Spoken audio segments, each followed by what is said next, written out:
Hi friends, வணக்கம். Summer முடிஞ்சு ஒரு 4-5 நாள் ஆயிடுச்சு. தோசை மாவு இல்லைங்கிறதுனால பூரி போட போகிறேன். கிழங்கு வைக்கணும்.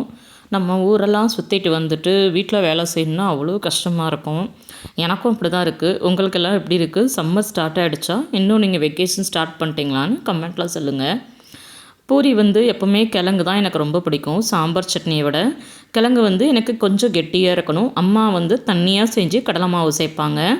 நான் கடலை மாவு சேர்க்க மாட்டேன். நல்லா கொஞ்சம் கொழு கொழுன்னு அள்ளி சாப்பிட்ற மாதிரி இருக்கணும், ஊற்றி சாப்பிட்ற மாதிரி இல்லாமல். நான் தண்ணி மட்டும் ஊற்றி அது எவ்வளோ நேரம் இழுத்துகிட்டே இருக்கும் இல்லையா, அதனால் கொஞ்சம் கெட்டியாக தான் வைப்பேன். கொத்தமல்லி இலை தூவி சூப்பராக கிழங்கு ரெடி ஆயிடுச்சு.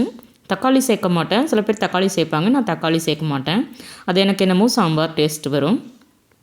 சூப்பராக உருளைக்கிழங்கு மசால் ரெடி. பூரியும் போட்டாச்சு. எப்போவுமே பூரி போடும்போது கொஞ்சம் டஃப்பாக பசைங்க, குட்டியாக கனமாக போடுங்க. அப்போ தான் புஸ்ஸு புஸ்ஸுன்னு வரும், அமுங்காது, அப்பளம் மாதிரி இருக்காது.